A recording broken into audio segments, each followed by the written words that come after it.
Bonjour, donc dans la série consacrée à Maxime Vachier-Lagrave, je vous propose l'analyse d'une deuxième partie. Alors une partie qui est intéressante, pourquoi? Parce qu'à la première ronde du tournoi des candidats, eh bien, le grand maître français est opposé à Fabiano Caruana, le vice-champion du monde, et que la partie que je vous évoque, eh bien, l'oppose justement à Caruana. Cette partie s'est disputée le 25 janvier 2015 lors de la 13e et dernière ronde du Tata Steel Chess qui s'est disputé à Weikanze aux Pays-Bas. Et Maxime Vachier-Lagrave donc a les pièces noires contre Caruana. Donc Caruana les blancs, il joue E4, les coups arrivent tout de suite. C5, donc la sicilienne de Maxime, KF3, D6, D4, C prend, KF prend, KF6, KC3, 6. Donc la défense Najdorf que joue Maxime Vachier-Lagrave. Caruana joue H3, donc voilà le genre de coups de coups secondaires qui sont apparus dans la pratique au plus haut niveau dans les années 2010, voilà, pour sortir de lignes qui étaient suranalysées, sur lesquelles les blancs n'arrivaient pas à prendre le dessus. Donc l'idée d'H3, c'est évidemment de protéger la 4 G4, à la fois pour jouer G4 ou pour jouer Fou E3, Dame D2, de faire une espèce d'attaque anglaise, mais sans avoir peut-être l'inconvénient de jouer F3. Les noirs jouent E5. A noter qu'H3 avait été joué par Bobby Fischer à plusieurs reprises. E5, cavalier D2, H5. Ça c'est intéressant comme coup parce que il y a encore 20 ans, ce genre de coup, peut-être 25 ans, ce genre de coup aurait fait hurler les commentateurs, mais aujourd'hui il ne fait hurler personne. Pourquoi? Parce qu'évidemment c'est un coup affaiblissant. On affaiblit le roc, on affaiblit la case G5, et donc évidemment avec un fou qui peut aller en G5, c'est la case D5 aussi qui peut s'affaiblir. Sauf que les noirs disent une chose, c'est bien gentil tout ça, mais il y a surtout une menace, c'est G4, et qu'il faut d'abord parer G4.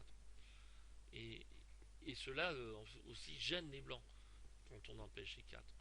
Donc d'une manière pratique, ce coup évidemment est très concret. Et puis les noirs se disent, mais comme ça je peux aussi renforcer le contrôle de D5 en jouant fou E6. Et si on installe une pièce en D5, ben, je peux jouer fou prend D5 s'il y a un clouage. Donc voilà le genre de raisonnement qu'on trouve dans un certain nombre de variantes de la sicilienne, notamment dans l'attaque anglaise. Caruana joue G3.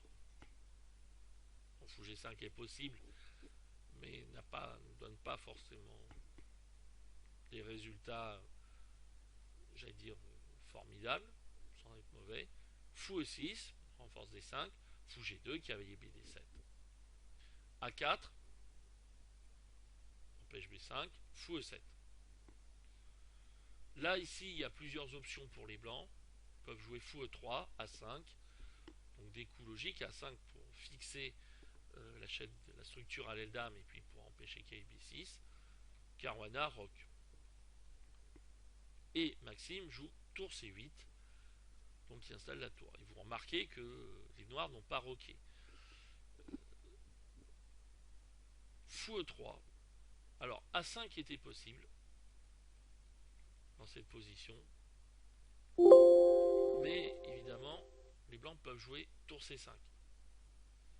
Et après fou E3, tour prend A5, tour B1, les noirs ont un pion de plus, mais attention, leur tour n'est pas très bien placé et surtout elle va avoir du mal à se resituer.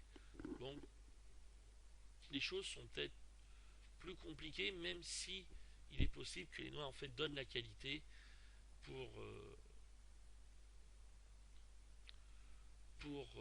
se débarrasser du fou de case noire et il reste avec un pion, ce qui est un léger déficit matériel. A noter aussi que après tour C8, si on joue cavalier D5, donc un grand classique, eh bien on peut jouer cavalier prend, fou prend est tout à fait jouable aussi, E prend fou F5, K C3, et là on joue fou G6 pour pouvoir pousser F5. Voilà. Quand on revient à la partie, fou E3, cavalier B6. Là ici Maxime installe son cavalier pour aller en C4, mais aussi pour jouer D5. Et là, si les noirs arrivent dans cette structure à jouer D6, D5, bah, ils auront égalisé, ils auront un très bon jeu. Donc ça, c'est souvent le cas dans ces structures D6, E5 avec un pion arrière, une case faible. Si les noirs poussent, ils arrivent à s'en sortir et à libérer leurs pièces. Donc Caruana joue B3. Alors il aurait pu jouer fou G5, mais là il y a cavalier H7 qui est possible. Fou prend, dame prend, A5, cavalier D7. Et là les noirs ont une possibilité de contre-jeu, c'est de jouer H4, qui peut créer du contre-jeu sur les cases noires. Sur F4, H4, B3, menace F5 pour capturer le fou, cavalier DF6, F5, fou D7. Alors, ces structures-là sont souvent vues comme bonnes pour les blancs, parce qu'on dit voilà, la case D5 est forte, le fou en D7 n'a pas d'option, sauf que c'est pas forcément le cas. D'abord ici, il y a quand même des trous sur case noire, et puis également après fou C6, on peut avoir la rupture D5 qui peut fragiliser F5. Donc attention. Donc après cavalier B6, Caruana joue B3 pour contrôler C4 parce qu'il y a cavalier C4 qui menace également. Et là, Maxime joue D5. Il sacrifie un pion. Mais on va voir pourquoi. Faut prendre. Enfin, si on prend pas A5 D4, fou il prend fou C5. Voilà, ça va égaliser, il n'y aura pas de problème. Fou prend B6, dame prend B6. Alors sur E prend D5, fou F5, A5, dame C7, dame D2, petit roc. Les noirs ont des compensations parce qu'on voit quand même que sur la colonne C, les choses ne se passent pas très bien. Il peut y avoir fou B4 qui peut être gênant. Et les cavaliers n'ont pas forcément beaucoup de bonnes cases. Le cavalier C1, le cavalier E2, pardon, il est tenu à la défense du cavalier C3. Et c'est pas forcément évident de trouver quelque chose. Donc c'est pour ça que Caruana décide de prendre avec le cavalier pour échanger justement une paire de cavaliers. Cavalier prend, E prend. Et c'est vrai que sur fou F5, bah là on peut jouer C4. Et ça paraît un peu mieux. Voilà. Dans cette position, c'est l'idée sans doute aussi, une des idées de Caruana, c'est qu'on joue C4. Mais Maxime ne va pas jouer fou F5, mais il va jouer fou D7. Pourquoi? Parce qu'il veut jouer F5. Et F5 permet de renforcer le contrôle au centre, notamment de la case de 4. L'idée des noirs dans tout ça, c'est que en sacrifiant le pion, ils ont échangé le fou de case noire. Et du coup, ce fou de case noire contrôle les cases noires. Et donc, limite en fait les possibilités des blancs de pouvoir mobiliser les pions de l'aile dame. Et donc, on a le fou de case noire qui reste, et les pions, le pion F5 va contrôler les cases blanches, notamment en jouant contre le cavalier E2, qui finalement n'a pas de bonne case pour l'instant pour agir. Donc voilà. Les blancs jouent C4. Alors l'ordinateur propose dame D3, mais les noirs peuvent jouer F5.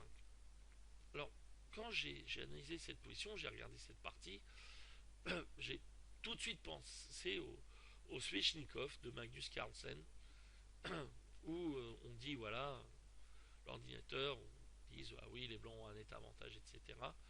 Mais en fait, en pratique, c'est beaucoup plus compliqué que ça. Et l'ordinateur peut-être ne comprend pas le dynamisme des pièces, les relations qu'ont les pièces et les pions dans cette position du côté des noirs. Voilà. Donc ici, on a le sentiment, oui, les blancs ont un pion de plus, mais qu'est-ce qu'ils peuvent en faire? Là, ça manque de plan. les blancs manquent en fait d'idées concrètes. Et on va voir que c'est peut-être dans ce genre de situation que se trouve le point faible de Caruana. Caruana est un joueur qui calcule très bien, c'est un joueur qui est très bien préparé, qui dans le concret est très fort, mais dès qu'il s'agit d'aller chercher du côté de l'intuition, de prendre des décisions intuitives, me paraît plus fragile. C'est pour ça aussi qu'il est plus faible en partie rapide. C'est parce que dans ces positions-là où le calcul ne permet pas d'arriver à des choses concrètes, eh bien, il faut aussi se baser sur son intuition.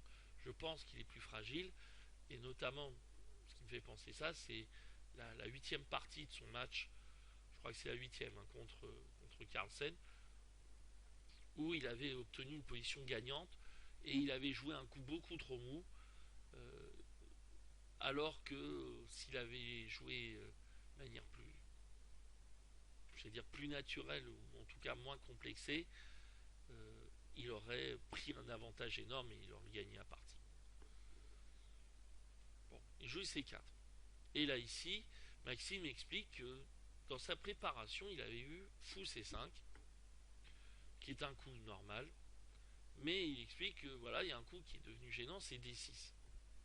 Pourquoi D6? Bah d'abord, alors on rend le pion, mais ça permet de libérer la case D5, notamment pour le cavalier E2, qui peut aller en C3. Ça libère la case D5, mais ça libère aussi le fou en G2. Donc fou C5 n'est pas forcément la bonne option. Alors on peut dire on peut jouer fou B4.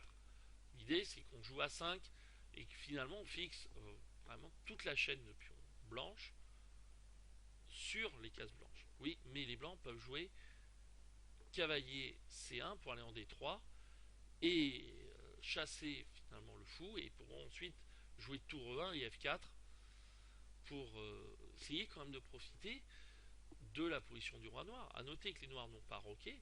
Pourquoi ils n'ont pas roqué? Parce qu'ils avaient un, mieux à faire, deux, parce que leur roi n'était pas menacé. Voilà. Donc Maxime en fait joue un autre coup digne d'Anne Nimzowitsch, c'est Dame D6. Dame D6 avec l'idée de jouer B6 et A5 avec une dame qui bloque donc la poussée D6 et qui se replace justement pour permettre à ces pions de bloquer un peu plus les cases noires. Donc là, Caruana, d'après Maxime, il a vu qu'il n'était pas forcément très à l'aise. Et c'est à ce moment-là que l'Américain commence à perdre pied. Alors là, il y avait plusieurs options, mais la meilleure option, probablement, était de jouer cavalier C3, qui paraît logique. Même si les noirs jouent F5,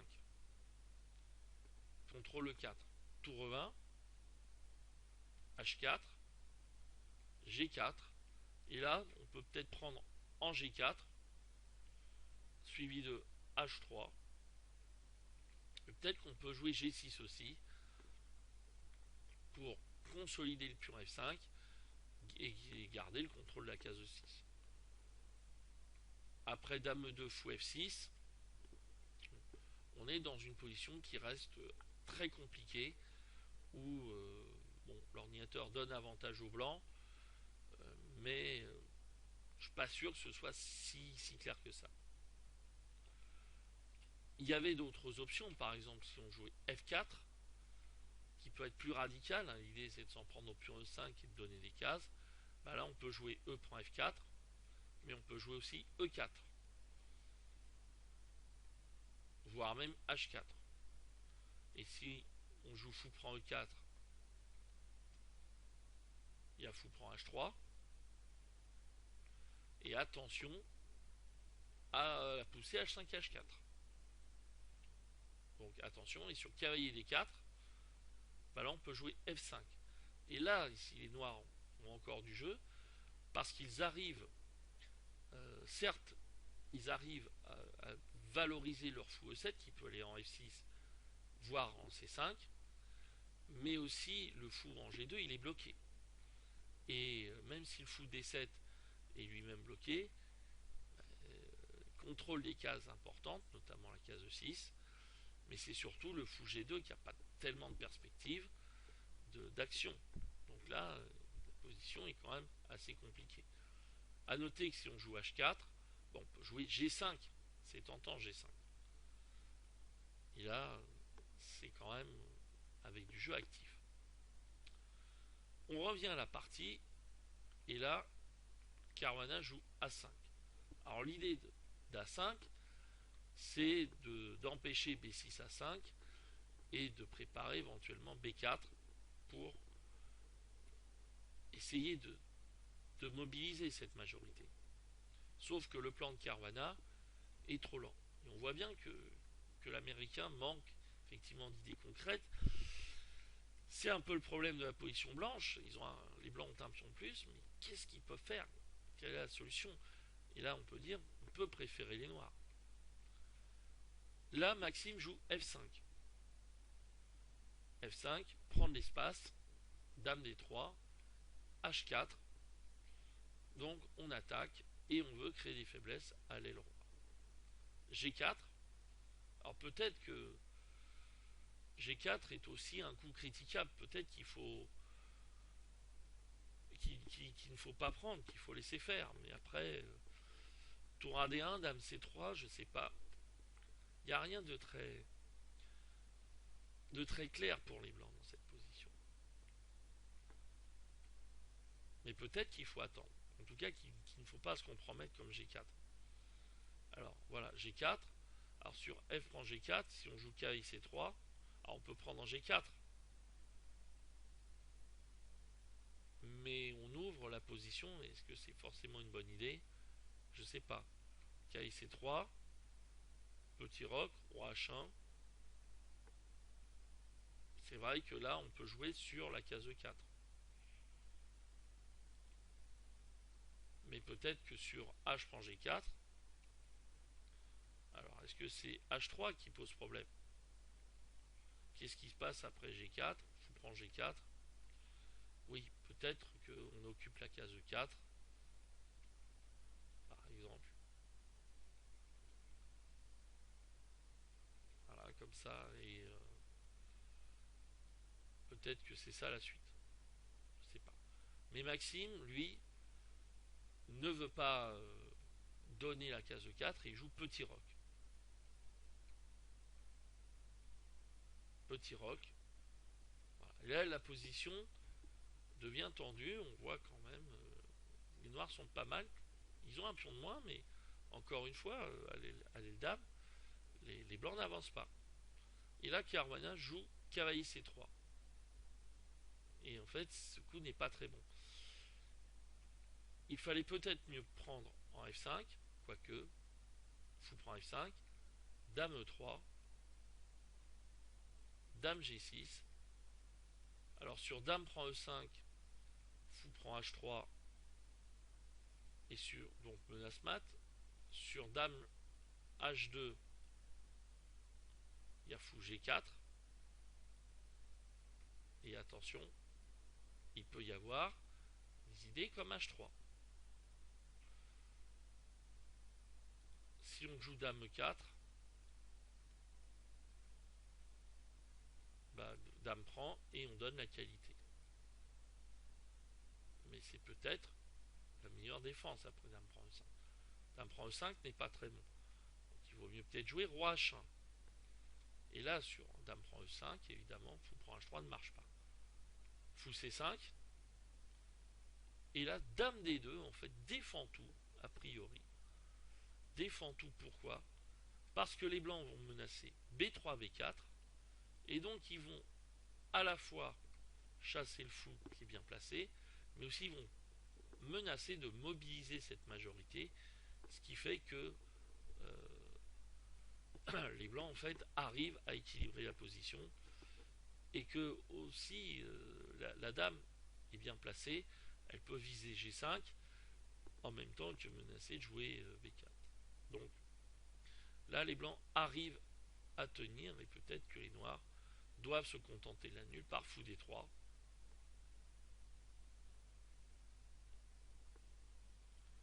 Par fou D3 et sur tour AD1, donc on attaque Alors on prend pas en E2, hein, parce que sur dame prend E2, là il reste un pion de plus. Là j'allais dire on se met inutilement en danger. Et bien on joue fou C2, tour C1, fou D3, et on répète les coups. A noter que sur fou prend B3, évidemment, bah là, il arrive un drame, ou pas d'ailleurs. C'est dame B2. Donc voilà. Donc G prend F5 était peut-être meilleur dans cette position. Ou peut-être roi H1. Mais là, Caruana joue cavalier C3. Et là, Caruana, en fait, il a raté. Il a raté un coup. Il a raté un coup, mais on voit bien que les noirs peuvent jouer sur la diagonale B8 H2. Le fou de case noire, il est important. Le fou de case noire, il n'a pas d'adversaire. Le roc blanc est affaibli. Alors on joue E4. Dame E3. Et là, comment on continue? On peut jouer Dame E5. Et c'est sans doute comme ça que vise Caruana. Mais après, on joue F4. Et sur F4, on ferme la diagonale. Si on joue Dame F6, par exemple, on joue G5. Et puis après, on va retirer la dame. On va jouer Roi H1. C'est-à-dire, même si on donne un pion passé soutenu en E4, celui-ci, pour l'instant, il ne peut pas avancer. Mais surtout, le roi blanc sera beaucoup plus en sécurité. Donc, et puis aussi, on n'est pas obligé de jouer G5. En maintenant la pression sur F5, eh bien, on peut aussi échanger et attaquer le pion E4. Donc ça, c'était l'idée. Les noirs peuvent aussi jouer G6, ce qui est possible, bien évidemment. Mais les blancs peuvent continuer, peut-être par cavalier A4. Mais Caruana n'a pas vu le prochain coup. On peut peut-être prendre G4 hein, d'ailleurs, mais c'est fou D8. Fou D8 avec l'idée d'installer fou en C7. Et ici, c'est la case H2 qui devient la cible. Et là, la situation devient très très dure. Parce que là, Caruana se retrouve dans une situation où il va subir une attaque contre son roi d'une manière qu'il n'avait pas prévue. Alors, là, la défense, c'est F4.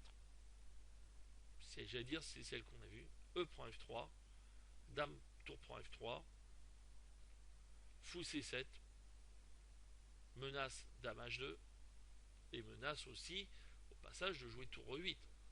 C'est-à-dire qu'il y a des attaques. G5, on ferme la position, tour E8, dame F2, roi H2, roi F1.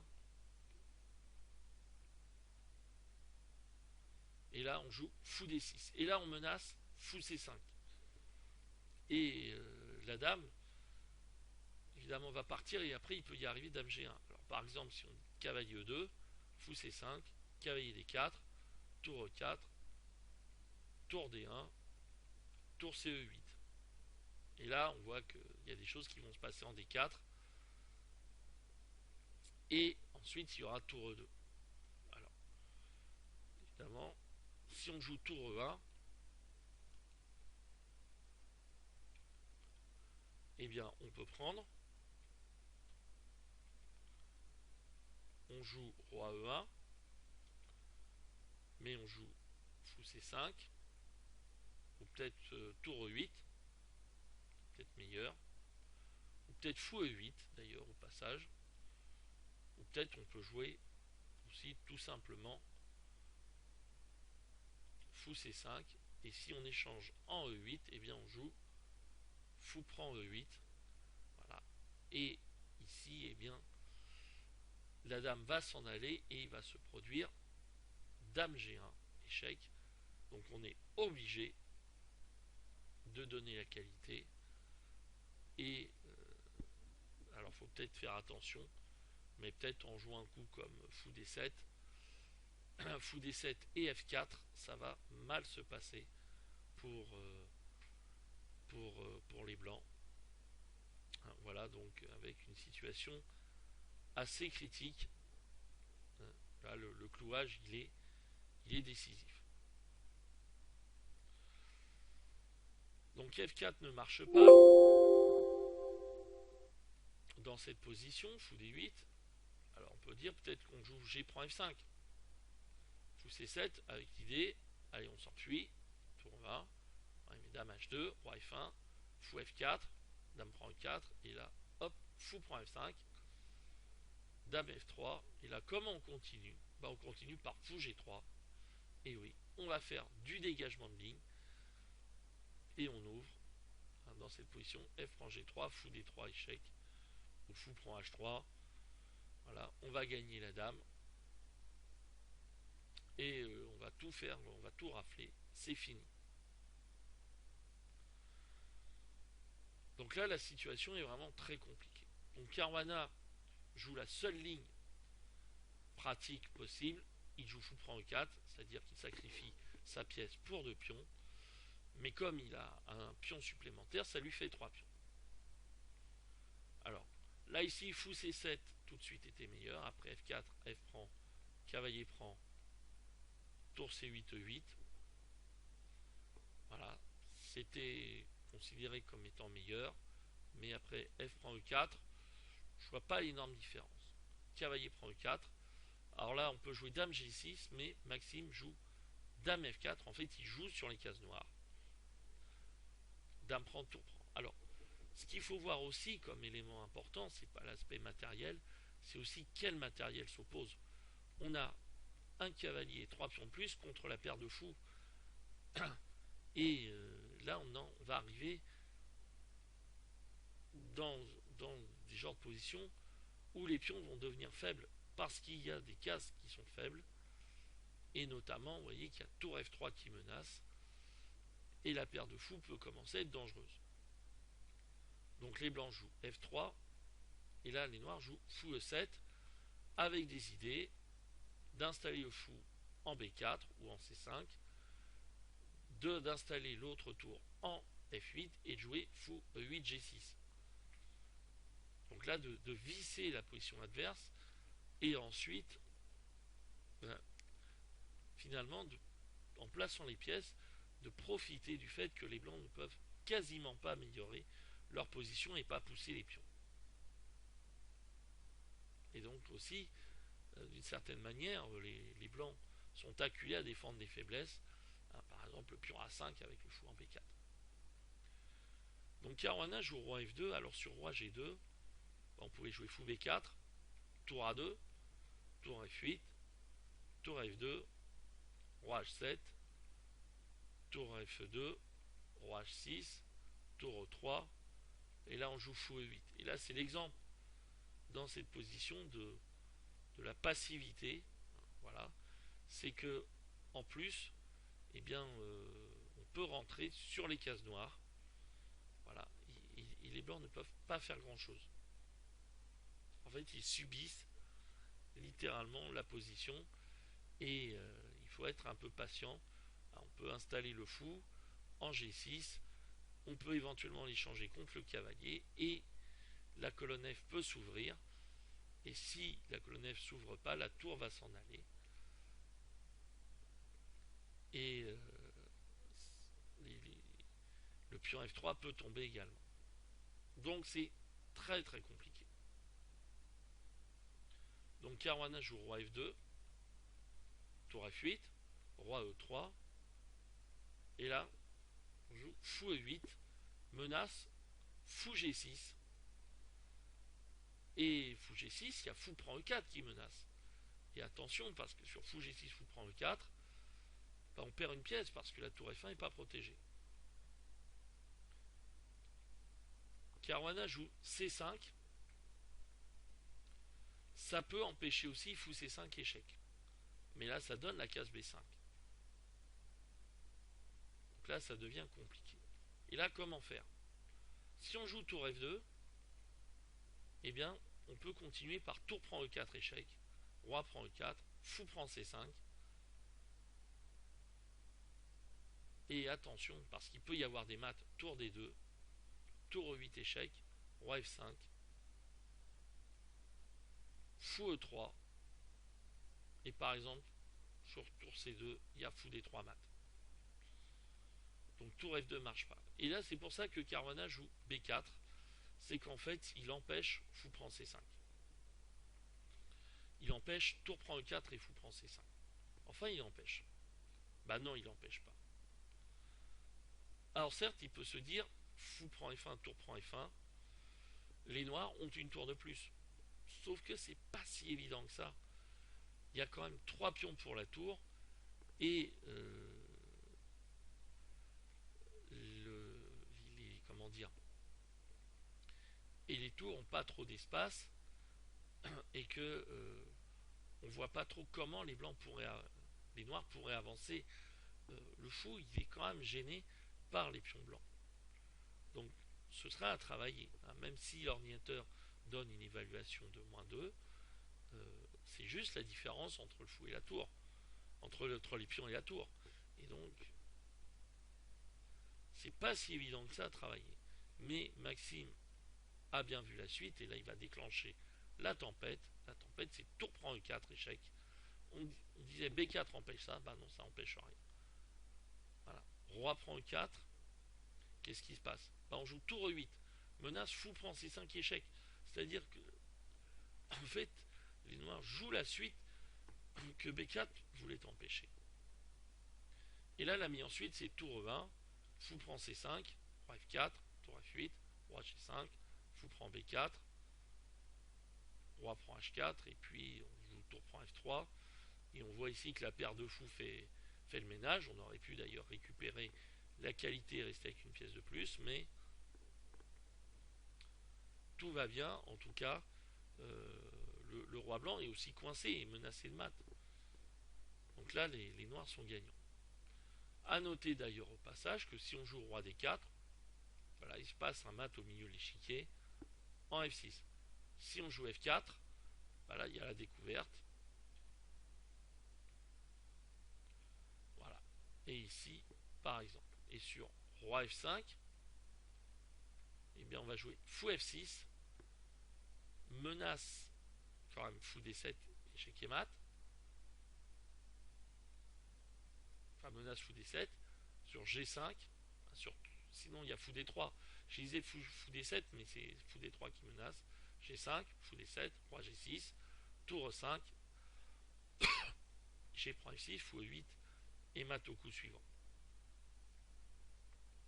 Donc là, en fait, on s'aperçoit que Maxime Lachirgrave vient de déclencher une attaque de mat en plein milieu de l'échiquier, comme ça. Fabiano Caruana joue roi F4, G5 échec, roi F5, bon, roi F5, roi F7. Ça permet de contrôler quelques cases, notamment de menacer fou D3, tour Fe1, fou D3 échec. Sur roi E5, il y a fou prend C5 mat. Sur tour E4, et bien ici, Maxime joue fou F6, et on ne peut plus parer le mat en E5, et donc Caruana abandonne.